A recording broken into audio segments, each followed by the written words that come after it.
Dubai എമിറേറ്റിൽ പരിസ്ഥിതി സൗഹൃദ ഗതാഗത സംവിധാനങ്ങൾ വർദ്ധിപ്പിക്കാനുള്ള നയത്തിന്റെ ഭാഗമായി ഇലക്ട്രിക് ബസ്സുകൾ നിരത്തിലിറക്കുന്നു. നഗരത്തിലെ 4 പ്രദേശങ്ങളിൽ ഘട്ടം ഘട്ടമായി പൂർണ്ണമായും ഇലക്ട്രിക് ബസ്സുകളാക്കുമെന്ന് റോഡ് ഗതാഗത അതോറിറ്റി അറിയിച്ചു.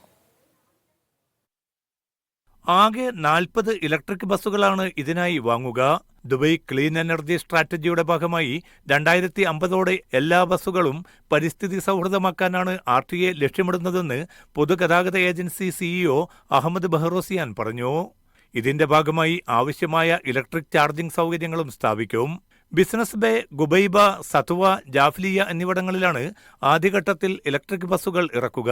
ഷെൽട്ടർ സ്റ്റേഷനുകളിലോ റൂട്ടുകളിലോ ആവശ്യമായ ചാർജിംഗ് സൗകര്യങ്ങളുടെ ലഭ്യതയും ഉറപ്പാക്കും. ഇലക്ട്രിക് ബസ്സുകൾ ഉപയോഗിക്കുന്ന സ്ഥലങ്ങളിൽ നിരക്കുകളിൽ മാറ്റം വരുത്തില്ല. സാധാരണ ബസ്സുകളിലെ അത്ര തന്നെ യാത്രക്കാർക്ക് ഇതിലും സൗകര്യമുണ്ടാകും. 35 പേർക്ക് ഇരിക്കാനും അത്ര തന്നെ പേർക്ക് നിൽക്കാനുമായിരിക്കും ബസ്സിലെ സൗകര്യം. നിരത്തിലിറക്കുന്നതിനു മുന്നോടിയായി നിരവധി തവണയാണ് പരീക്ഷണയോട്ടങ്ങളും മറ്റും നടത്തിയത്.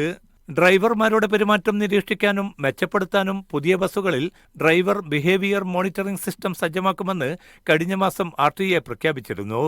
യാത്രാനിരക്ക് നൽകാതെ പോകുന്നത് തടയാൻ ഓട്ടോമേറ്റഡ് പാസഞ്ചർ കൗണ്ടിംഗ് സംവിധാനവും പുതിയ ബസ്സുകളുടെ പ്രത്യേകതയായിരിക്കും. Media 1 Dubai.